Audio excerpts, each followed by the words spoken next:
This is a do-or-die battle for the corruption cartels who have everything to lose should the forces of democracy take over.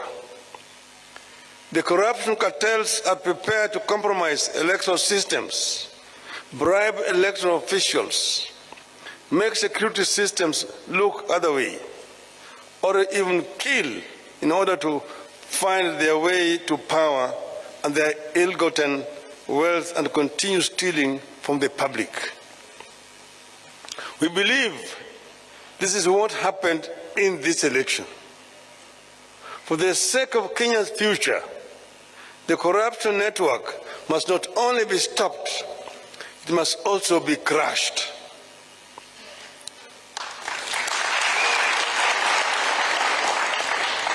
This attempted takeover of the country in this election has not been an isolated phenomenon. It has been in the works every electoral cycle. The corruption cartel has been intruding into our elections by not only financing specific candidates, but also by threatening or assassinating candidates and election officials.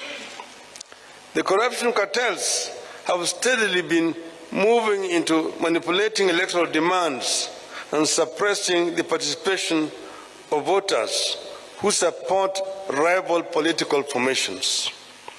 Their activities that make it clear voters and votes do not matter have progressively reduced voter turnout in Kenya. At times, the cartels have triggered intense conflict between security forces and themselves as they strive to compromise elections. Slowly but steadily, these forces are killing our hard-won democracy and are trying to return Kenya into a one-party state in their own interests. You have seen the speed with which they have moved to buy elected leaders just within 1 week.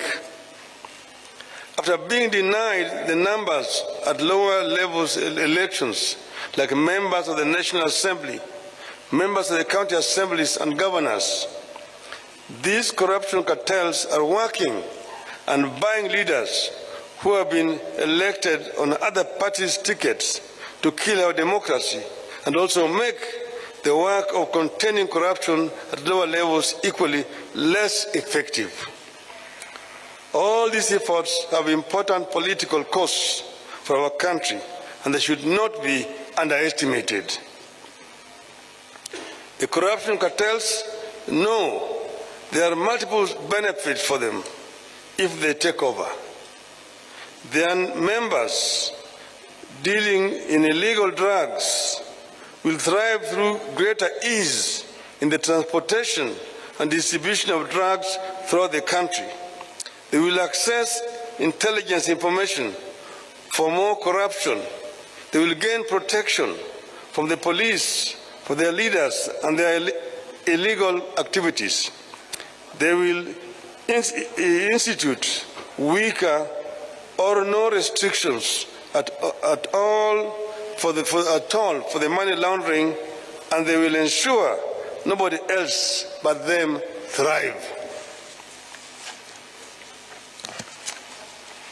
This potential array of favors for the cartels makes the capturing of government a profitable do-or-die venture for them.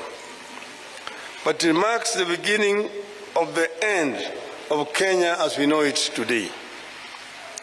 No nation, once captured by cartels, whether they be corruption cartels, drug cartels, gun-running cartels, or terror cartels, ever thrived or realized its full potential.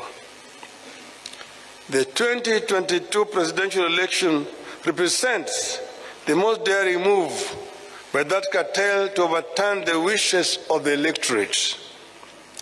We refuse to allow Kenya to go that direction. It must not happen, and it will not happen.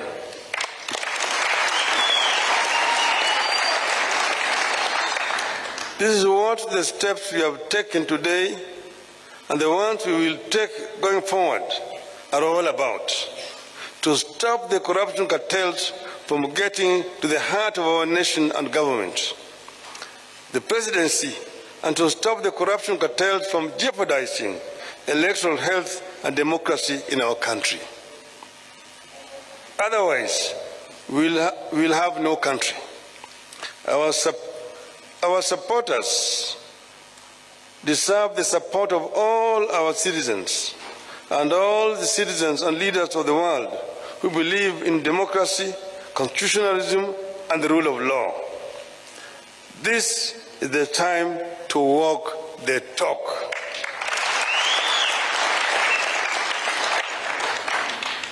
And I want to add, nitasema kichache kwa Kiswahili.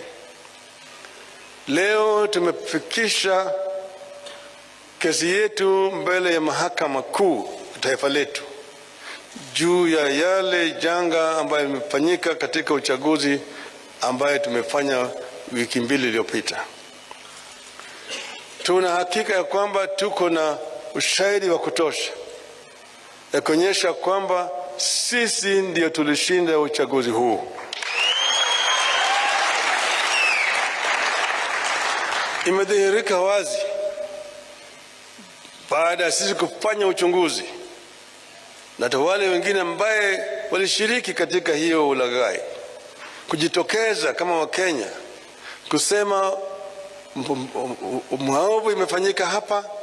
Sisi wenyewe tuliitwa, tulipwa pesa, lakini tuko tayari kutoa ushahidi, na shahidi yuko hapa.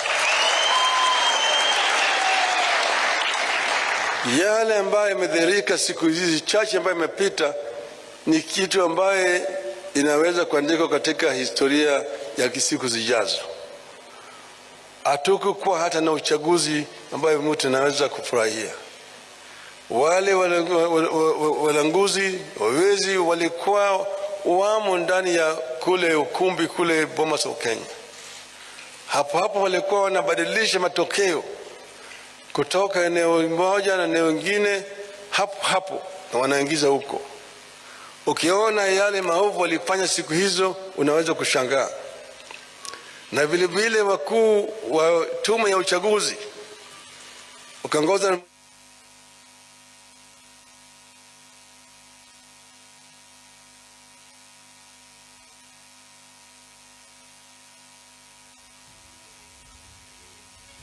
tumesema ushahidi tuko nazo ya kutosha kuonyesha yale maovu yalifanyika.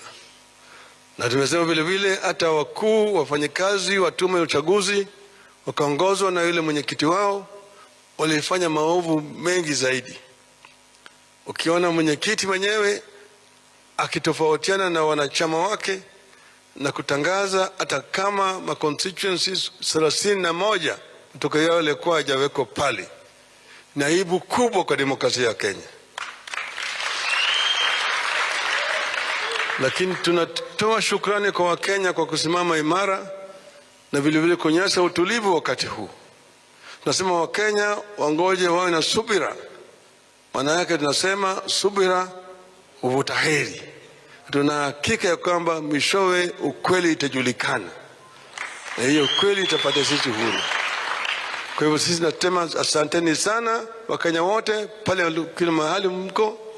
Hata marafiki wetu kutoka ng'ambo ambayo wako hapa, tungependa kuwasihi wawe na subira, wasijiingize katika mambo ya siasa ya kindani ya Kenya. Wache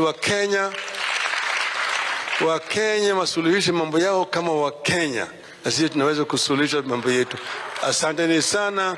Mungu awabariki. Mungu ibariki Kenya.